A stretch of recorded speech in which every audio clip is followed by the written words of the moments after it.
Yo, what's up? What's really good? It's your boy Brandon Bravon Towns, host of that show called Sports Plus Life, that there sports podcast where we talk about all of the necessary topics in sports and all of the necessary topics in life. Ordered the M audio box, just hasn't gotten here yet. So we're going to do it this week again, the way we've been doing it for about the last 3 weeks. But again, I appreciate you guys for thugging it out with me this way. Plus, y'all get to see my pretty face on camera. Before we get started, today is Monday, June the 13th, 2022. Sending out all my shout outs, all my loves, all my people out there, all my black and gold family, and all my family in general. I hope everybody has a wonderful, safe, beautiful, and blessed week. We about to be at summertime, yo. About to be at summertime. Quick little thing, I'll get back into this a little later. My son's graduating elementary school on Wednesday. Yo, can you believe it? My son Roman is going to middle school next year. And wow, people say, well, where did the time go? I don't know. He had a doctor's appointment today, and a lady said it probably seems like yesterday that he was just a baby. I said, no, it seemed like 6 hours ago that he was a baby. That time been flying. But anyway, as far as the sports go, let's get to it. The last couple of weeks, y'all haven't heard from my compadre, but he is right here. Tony, what up? Yo, what's going on? Hey, these NBA Finals is what's going on, bro. Tie series tied at 2-2. You know, we haven't talked about the finals on the podcast.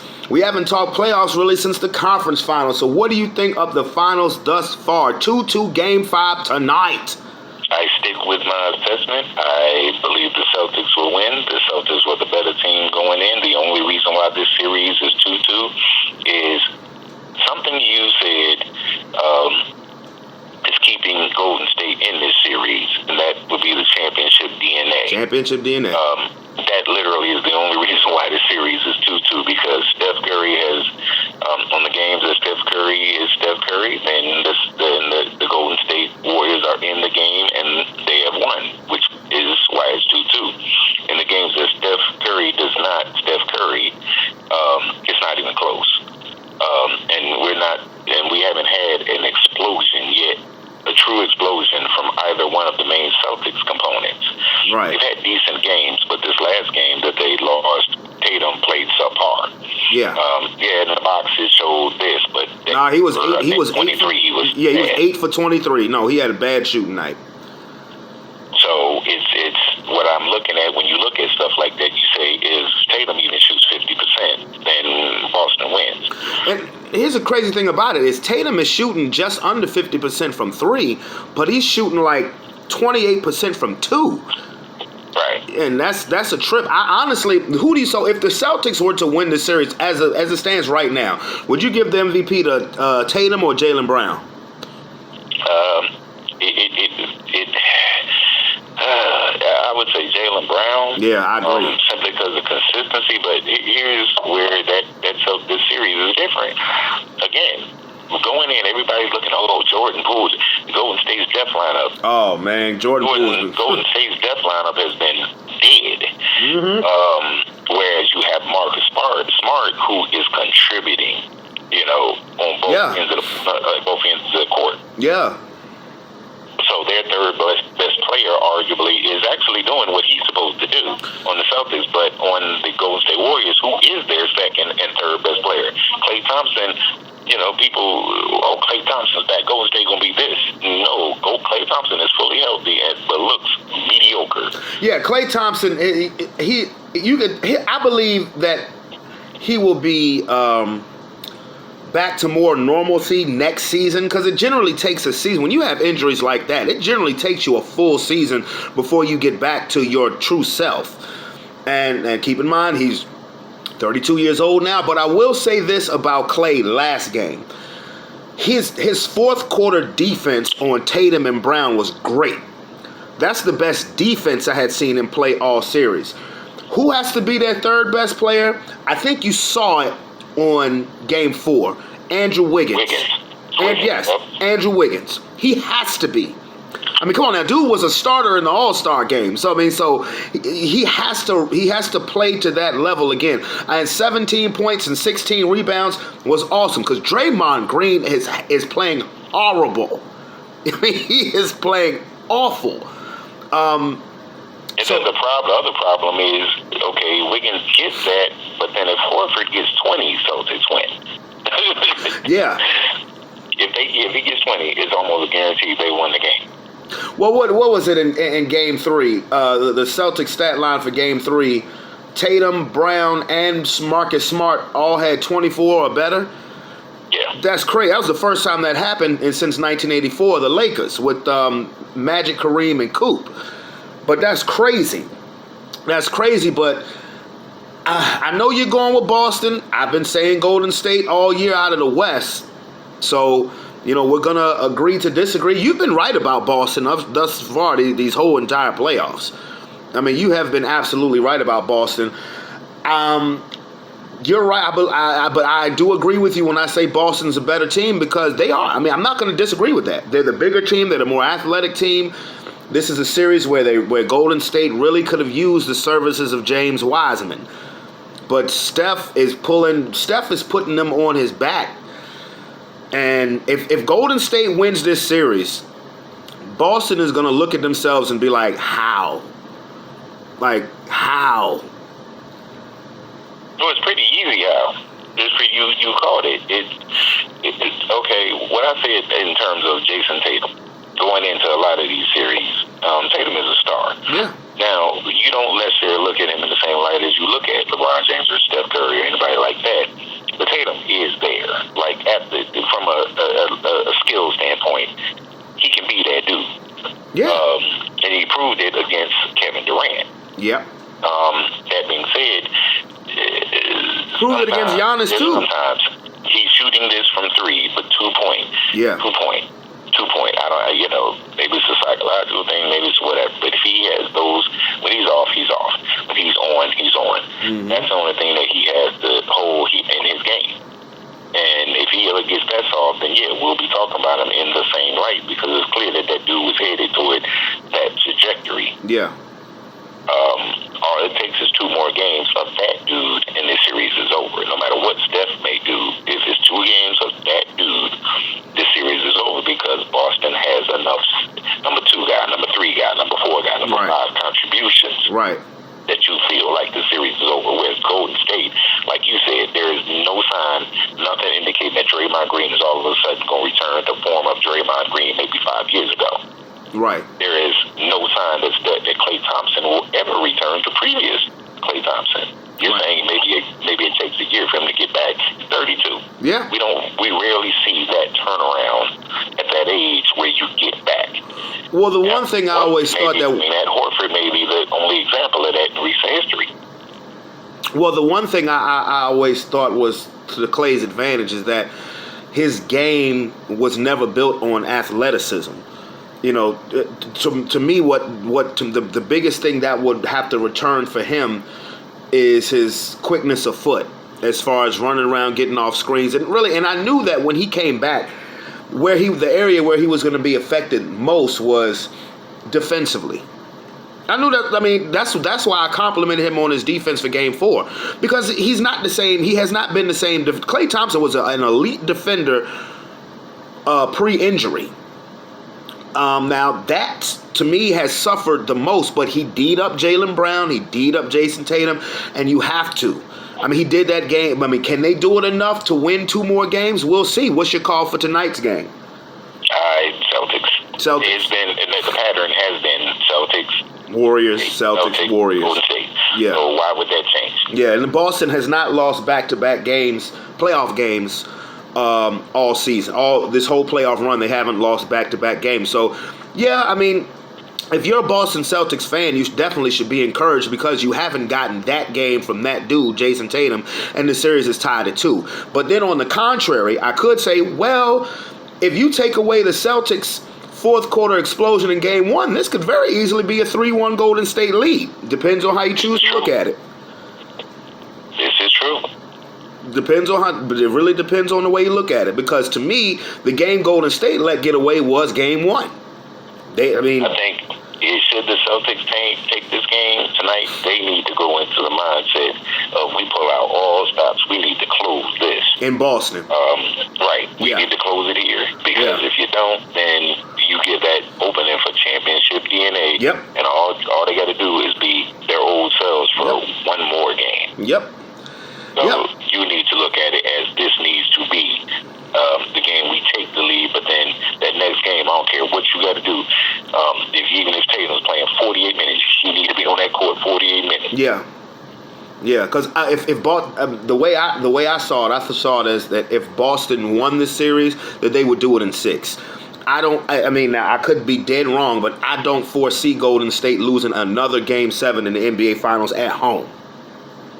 So I'm with you on that one. If Boston wins tonight, you need to empty the tank in Game 6 and make sure that you don't leave that. Huh?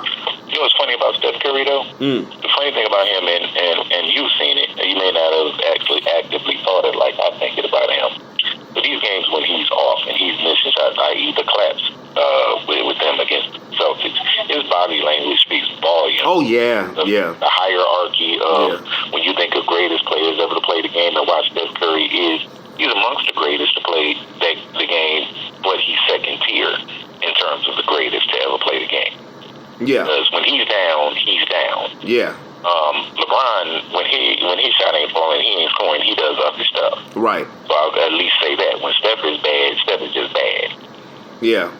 I mean, but I tell you, but he is head and shoulders clear the best player of in the series for either team. You know, they've been saying, well, Steph should win MVP even if they lose. I don't agree with that.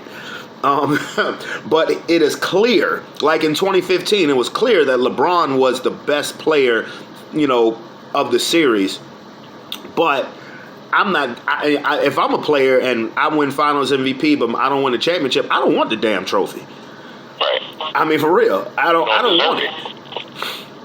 You don't deserve it. No, you I don't don't. care what you do. If you average 50 points a game and your team still lose, you don't deserve the MVP of the finals. No. Because clearly your value wasn't what you thought it was. Right. If you score 50 and your team still lose, then yeah, you're not MVP. Right.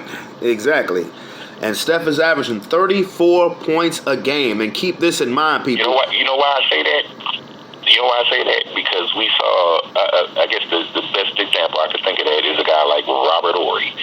Yeah, Akeem, may have had the numbers and did what he did, but the games were largely decided in some respect. If Robert Horry decides 2-3 of them games because he makes timely big shots, you have to look at him and say he was more valuable, in winning them games. When it's winning time, I want that dude. When it's winning time, I want that dude. Robert Horry, for all 7 of his rings, with the exception of his last one, his seventh championship when San Antonio swept Cleveland back in 2007. But in all of his other 6 championships, he got you, at least at bare minimum, he got you a game. Most of the times it was 2 or 3. Bare minimum, though, he got you 1. He did, with timely shooting, just like you said. And I can name him off. He did it against the Knicks in Game 4. He did it against in '94. He did it against Orlando in Game 3. When he was a Laker, he did it in Game 4 against the Pacers. 2001 Game 3 against Philadelphia. 2002, well, that was a sweep. We beat shit out of New Jersey that year. But again, the 2005 series against Detroit with San Antonio, that was his most legendary game. The overtime game, yeah. I mean, so. But yes, but yeah. Again, if I'm Steph Curry and and he could average 40 points a game. If Golden State don't win, I don't accept the trophy. I wouldn't. Right. Not me. It goes back to the whole Jaylen Brown thing. In the series overall, you'd have to say Jaylen Brown for Boston. For Boston, yeah. The better player, but Tatum has had the better box score at points. So, but Jaylen Brown's been the better overall player. Yeah, because he's been when Boston gets cooking, he's been the driving force. Yep, with timely shooting and the D. Yep. So I want to switch subjects with you real quick. Go to NFL, and I'll just keep it simple. All I have to do is say the name, and you go from there. Jack Del Rio.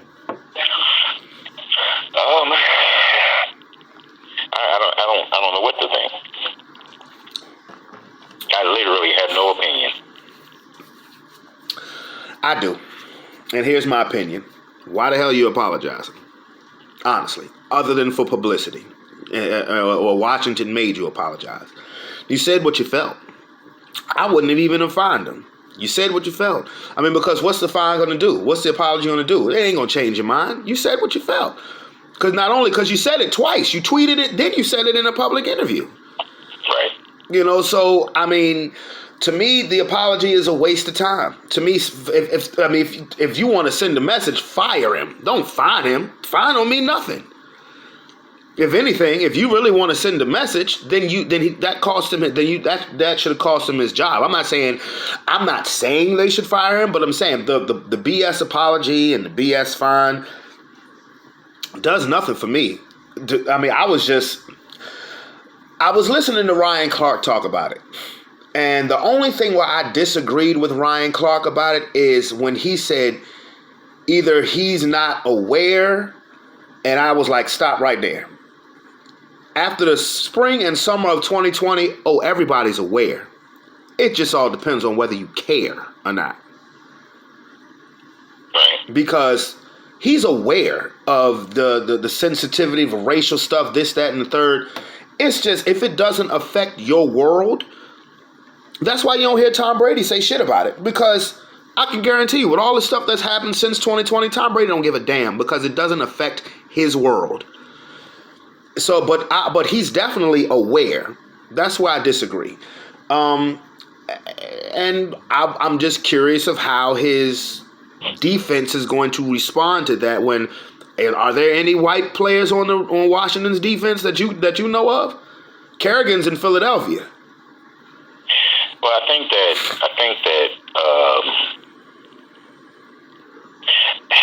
this is a multifaceted thing. I guess it would depend on how you're looking at his comments and what vein you're trying to talk about. If you're talking about political views, you're talking about racial view, that's a whole different thing. I don't know. What do you think? What do you think his comments was about? They're all negative, but then what are you actually trying to dissect? I think saying that when January 6th, the day the Capitol, the quote, that's it, the dust up. Like I said. Well, that's espousing political views, and the problem with that is you got which Bosa was it? One of the Bosa brothers who espoused his political views that you could look at and say, this dude is right along with them other crazy QAnon conspiracy theorists. There may be a lot of a lot of players that feel that way, maybe even some coaches that feel that way. They really should stay out of that parade if they do, because nothing good can come from it. Nothing good can come from it. If you say, hey, I'm a Republican, and let's just say I supported Trump. Let's just say a coach says that. Immediately, you're a racist. In my mind, because you supported a racist. No two ways about it. I don't care what your political views are. You can choose not to support that racist simply upon that. But what if you supported him? Then how do I look at you as my coach? Me being a black player. Mm-hmm. It's just best to stay out of that foray. In terms of Jack Del Rio, man, a couple former Cowboy players commented about him because they played with him. Right. And they said what they said. They said he's a good dude, and hey, I like him. And me and him have had a long-standing friendship, and this, that, and the other. Do you fire? The bottom line is, do you fire a coach for political views because it causes a problem in your locker room? I don't know. Because they still got a job to do. You're there to do coach. You're there to do a job. Player, you're there to do your job. Does that interfere with that job because that person has a certain political view, which you've then tied to social issues, cultural issues? Did they say anything derogatory directly towards you or treat you differently than they treated the white guy? If the answer is no, then it becomes hazy. Well, you know that the president of the NAACP said that he should either be fired or he should resign. Well, I don't pay much attention to what the nigga is because they are they tend to be hypocritical in many ways. Always kind of had it back in the 60s during the civil rights movement. What'd you call him? Hypocritical. The nigga, I forget, but I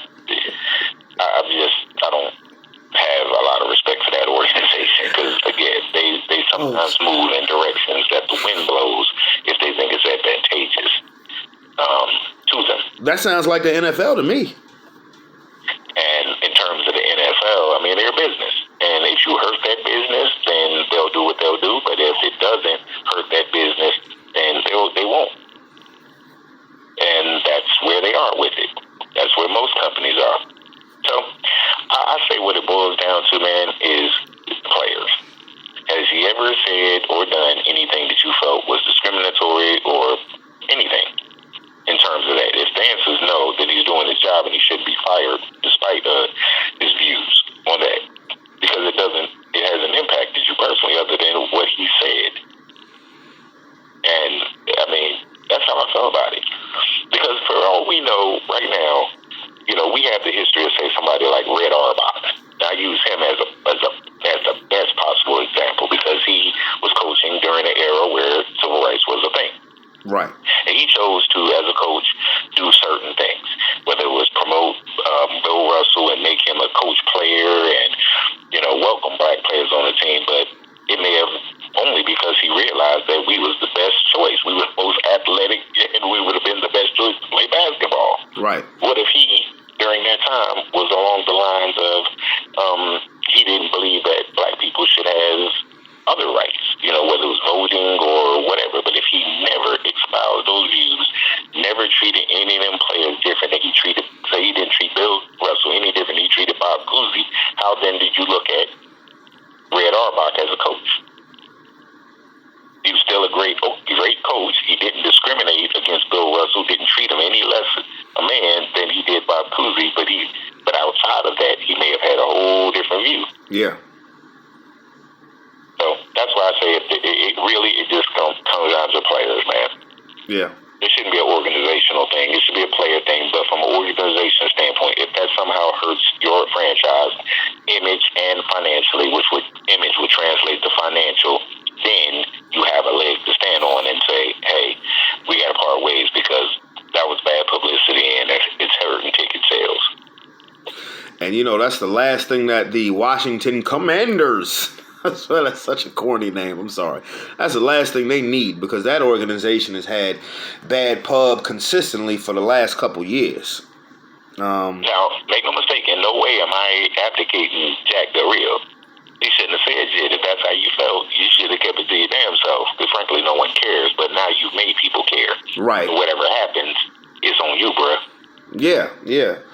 And the thing that gets me is that, you know, I mean, you support who you decide to support politically. You know, that's your business. But it just is amazing that how threatened some conservatives get when, honestly, all minorities in this country have been trying to do is just get the same rights that white men have had since the beginning of this country.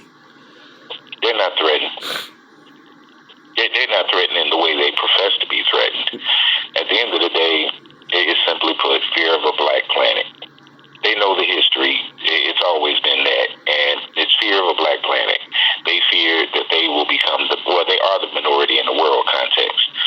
So that these places where they do have a majority and do have this power structure, their fear is that that power structure will topple and thus will take away whatever power they feel they have. And that's kind of what it boils down to.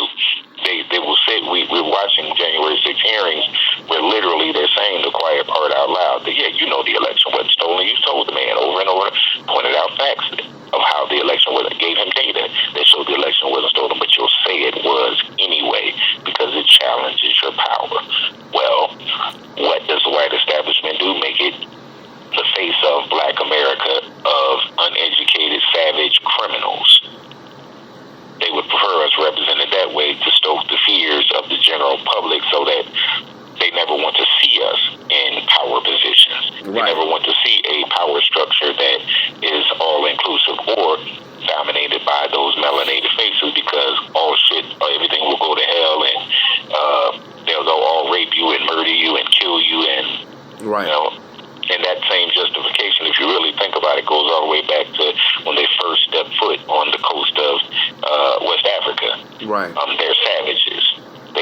culture. We have to instill that in them.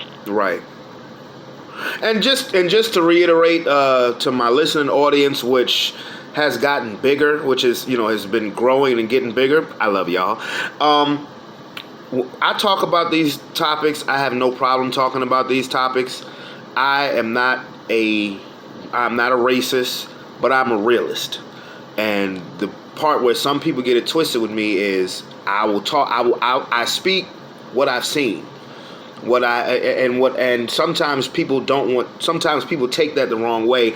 I love everybody. That's the main thing I say. I love everybody. But I'm going to keep it 100. I'm going to give you my opinion. If you disagree, just leave it in the comment box. I don't have no problems, because I'm not trying to say anything with any malice intent. I'm just keeping it a buck. And some people just don't like to hear the cold, hard truth. Just like I said a couple weeks ago when was talking about the shooting in Texas. America is a fucked up country. And I'm not gonna not say that. I'm not trying to offend anybody, but I'm just calling it how it is. So when I hear things about Jack Del Rio, like I said, what I disagreed with about Ryan Clark is him saying he's either unaware, because like I said, after 2020, everybody's aware. It's just now, do you care? And to me, really, I agree with Tony where if it doesn't affect his ability to do his job, then why fire him? I'm honestly, that's why I'm like, what's the apology for? I'd rather you just keep it 100 and give me an insincere apology. Look, if you're going to keep your job, that's up to your organization. But if it doesn't affect the way your players are going to look at you, the way your defense is going to perform for you, what the hell? I mean, this is just another case of a person whose world is not affected by the stuff that's going on in life. I got a funny add-on to not the Jack Del Rio, but the overall perspective in terms of sports, race, everything. My uncle said some years ago, and I really kind of discounted it, but then I looked and thought about it. He said professional sports realizes that the black athlete is the key to success monetarily, but to put it in a format that attracts those who might have racist views or view black athletes a particular way, they try to find the most visually acceptable black athlete, which means those athletes that do represent the athleticism and the strength or whatever black athlete, but will be comfortably accepted by his appearance. These light-skinned brothers or biracial brothers are the ones they push to the forefront. They're accepting of, like, say somebody like Steph Curry or even Klay Thompson. Jason Tatum. Or if you go to another sport, Patrick Mahomes. Or Derek Jeter was, Yep. Yep. And I said, you know what, he might be right. Yep. He might be right. Because they're easy and more marketable to white America. Rather than, say, somebody that looks like Jimmy Butler. Yeah. Or somebody that looks like Kevin Garnett. Or Kevin Garnett, Kevin Durant. They may be more less marketable. A real bruh. Yep. All these athletic owners accepting Negroes one athlete at a time. Right. Thank you, Michael Jordan. Because if you think about it, even from a tennis perspective, I love him. Tennis, women. Serena is who Serena is. She's so head and shoulders above above everybody else. Love me some Serena now. You can't not push the narrative that she's great. But hey, Serena, can I borrow you for at least a day? I'm listening, Tony. I'm sorry. Any little mistake she makes, any little anything, they pounce on it's under their microscope. They pounce on. And they really wanted to push, and this is no knock on her because she has a certain view, but they really wanted to push, say, somebody like a Naomi Osaka. Oh, yeah. Yep. And when you look at Wikipedia, under Naomi Osaka, they have her listed as Japanese. Mm-hmm. They do not have her listed, because that's the comfort part of it. She's not a black female. She's Japanese. But she's dating a black rapper. Sort of like Kamala Harris being the vice president. She's not really black. If you read some of the social media comments before she got elected along with Biden, well, she's not black. She's not black, though. She's not black. When they was being said she's the first black woman to attain that position, she's not black. That's what a lot of the that's definitely what Judge Joe Brown said, and he said it very colorfully. Ooh, he don't like her. Yep. So you don't like her. And I have my own views about it, but if she herself is acknowledging or wants to be recognized as that, how the hell I'm gonna sit here and argue with her and say you're not? I mean, clearly she does have that because her father is clearly a brother. Yeah, because I mean, clearly she's a woman of color. Clearly. So you can't. I mean, I was looking at her grandkids. Her grandkids the same complexion as me. Yeah. So it is what it is. But on staying on the NFL note, did you hear Tyreek Hill's recent comments on his podcast? No. Tyreek Hill, when asked who is basically doing compare and contrast between Tua and Patrick Mahomes.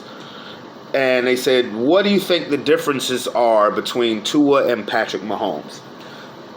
Tyreek Hill said, well, Patrick Mahomes clearly has a stronger arm, but Tua is the more accurate quarterback.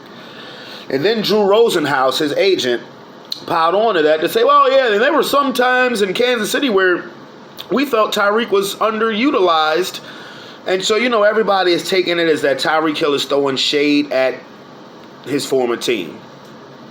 So, well, only thing I can say to that is he's no longer a Kansas City Chief member. So whatever his viewpoint on Patrick Mahomes' play style, he's the one catching the ball. So he may feel like Tua. I think it's a little preliminary for him to say that. A lot preliminary. A lot, yeah. You have a sample size of Tua, and you have a whole slate with Mahomes. But at this point, who cares? If he is, if Mahomes takes it as light, frankly, I don't give a fuck. But, from a Tyreek Hill standpoint, from a logical standpoint, people might say, hey, he's saying that to establish a rapport with his current quarterback, and he didn't stay in Kansas City. So, if he felt like, hey, he might have a better career trajectory playing with Tua, I don't. The stats bear it out. They played together. You have highlights of them playing together. You saw Mahomes throw the ball. You saw Tyreek Hill catch the ball. He scored or he didn't score. No one cares. No one cares. Whether if it's Mahomes takes it personal, then that nigga soft as tissue paper. Because he got the stats he got, and he can in turn say whatever career Tyreek has thus far is largely due to the balls that I threw. So that's it. Why even respond? Why even care? Right. And I don't disagree. I just want to see. That's probably one of the most interesting teams that I'm looking at this coming up season is the Miami Dolphins. Because I want to see, because they got him the type of weapons that he had at Alabama, particularly with the speed. I want to see. It's pretty much a make or break season for Tua. Another NFL topic, another serious topic. Deshaun Watson, WTF. Have you heard that? What do you think of? I know you heard it, but what do you think of the latest with the? I actually haven't heard it. The claim that another claim came through as far as another suit, and it was a full report. You can find, if you look up on the internet, you can find exactly what the lady said.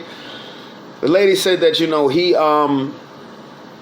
of course it was for a massage, blah blah blah. It's for a massage, but during the massage, he started pleasuring himself. I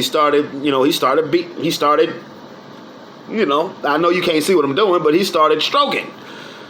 And the lady was like, could you not do that? And he was asking her, and apparently this is what she said. These are all reports, allegedly, that he wanted her to touch it, and she was like, no. And then when he climaxed, and some of it got on her chest and her face.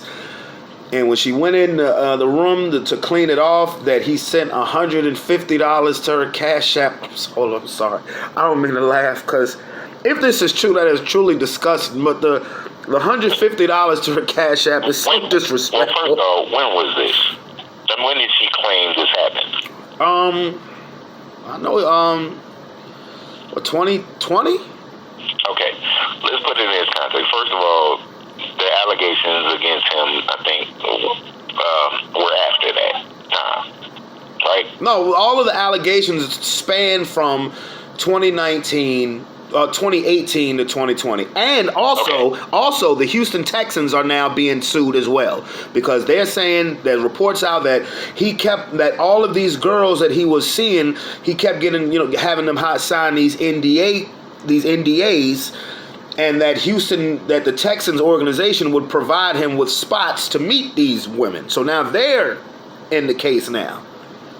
Well, they'll be able to extract themselves from that case really easily by simply saying we were unaware of this, activity. And unless they can prove that the Houston Texans were aware. Yeah, they're saying that they're trying to say that the Houston Texans were complicit with these. Right. That's going to be harder to prove, even though it's a civil thing. It's still kind of hard. It'd be hard to prove just by saying the Texans provided a facility, because that facility may have been provided to everybody for whatever you choose to do with it. So there's that. In terms of what the details, let me put it this way. We never really heard, like, all the women that got sued, even the criminal. We may have never read the transcripts of everything that they said, and some of that may match up. Now, that being said, what you said I don't find particularly weird or unusual, because it's weirder stuff out there. It's a woman. She's attractive. He may have done this, he may get off on doing that in front of women, just pleasuring himself in front of women.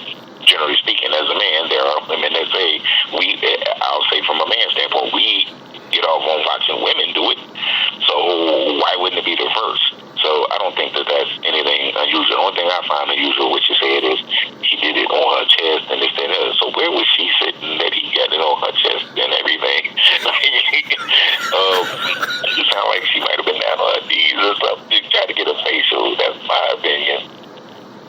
But that's the only thing I'll add to that. I don't find anything unusual about it. I think it may have been more unusual that she said, well, he wanted me to toss his salad or some shit.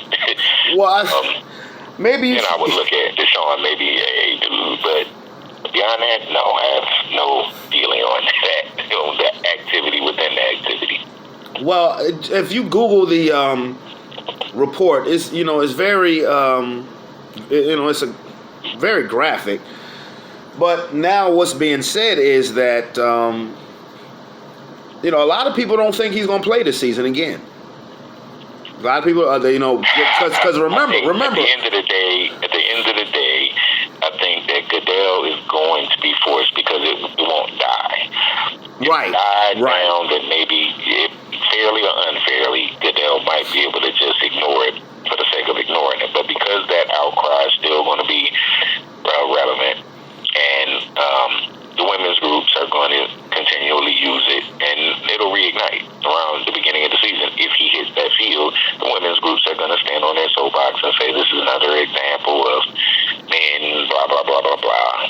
And so he'll be forced to. So, yeah, I do think he's going to not play most of the season, which kind of fucks over Manziel. I mean, not Manziel. Baker Mayfield.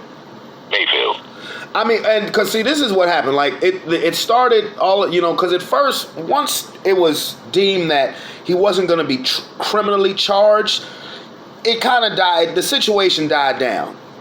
Where it re-escalated at was, I forget what show it was, but one of the females had an interview, and they said they were talking about the fact that as soon as it was found out that he wasn't going to be criminally charged, he received the highest guaranteed contract in the history of football. And one of the women said, and that's just a slap in the face.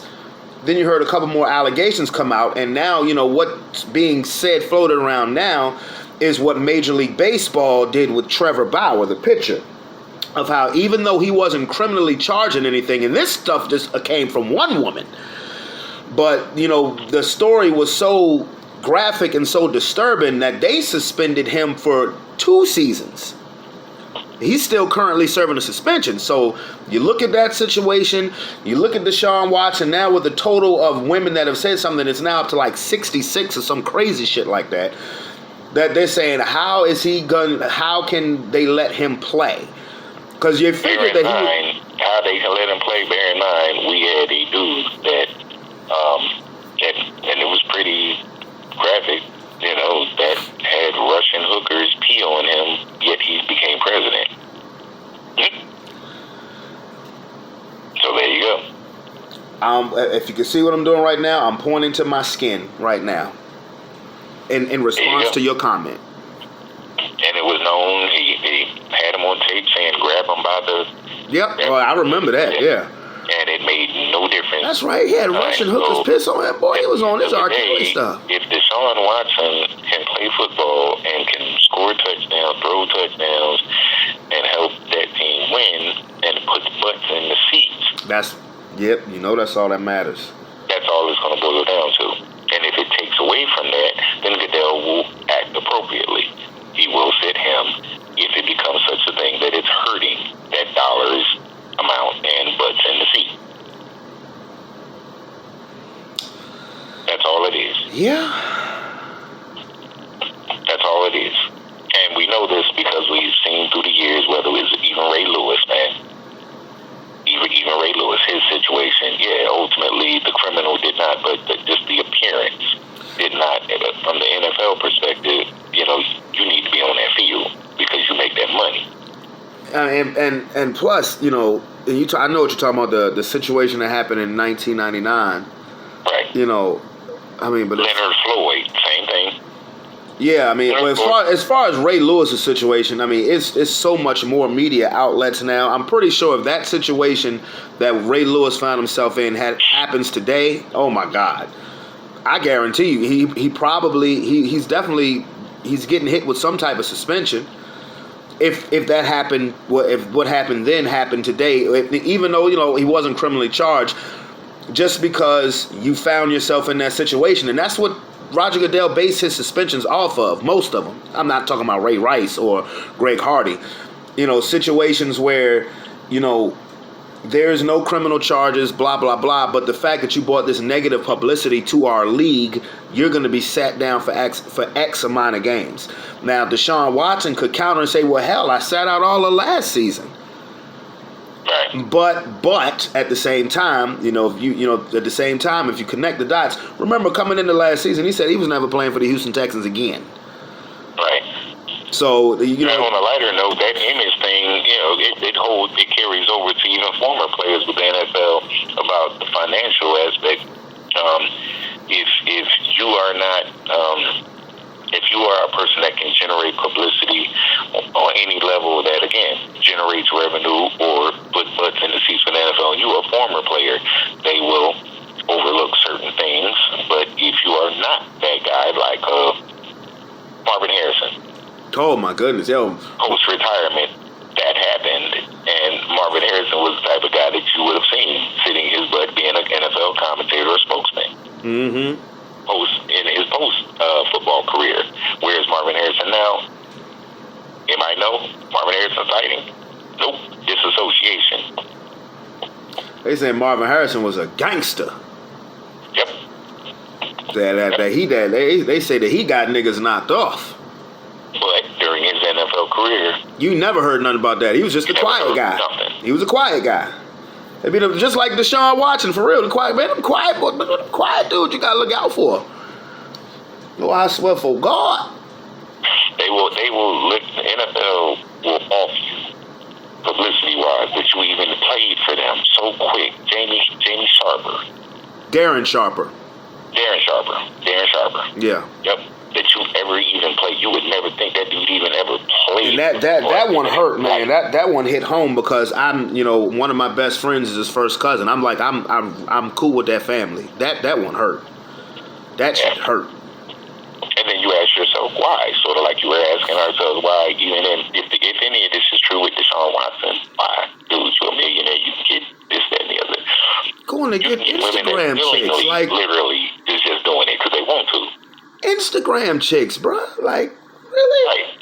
But here you are doing this, and so in the case of Darren Sharper, I too know somebody that was kind of closer to that scenario, and it's like, dude, you're still on TV, still making money. Yeah, not man. money and still making money, and you're a decent looking dude, so right. You could get anybody, well, not anybody, but you could get.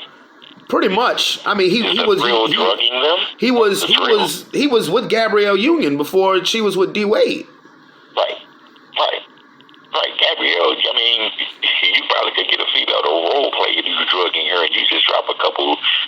lifesavers in a cup. Right. So you'd have to figure this is something that's wrong with these people. So Yeah, that honestly, that one really really hurt, man. That did. That one really hurt. That one hit home. I don't get it, man. I mean, but like the old saying goes, sometimes money makes you into a worse version of what you really are. And even what's old boy from the Niners that had the thing? Was it Dana Stubblefield? Oh, Dana Stubb. Yep. Yeah. Yeah. Don't know. I've always been a Deshaun Watson fan. I've always not wanted to believe it, but I mean, damn. I mean, you know, it's clear it's clear he has a problem. It's clear he has an issue. Or just got everything that said could be an absolute lie. It could have just been a pile-on thing that literally, yeah, he does frequent massage, but every one of these girls knew exactly what he liked. And because of the climate of Me Too, they saw financial opportunity to make more money than what he had already given them for their services. I'm just saying. Well, I mean, anything is possible. Just because the numbers of, now it's up to 66, all that means is 66, just like with Bill Cosby. Where was this outrage? Where was this whole thing? For years, it's like this, that all of y'all was afraid of Bill Cosby. Yeah. All of y'all simultaneous was that afraid. Yeah. Bill Cosby, that none of y'all said nothing. Yeah. I'm going to put my footy up. I can't see it. That's why I know it's a pile-on thing. It may be one or two that's actually telling the truth that did not want to do it.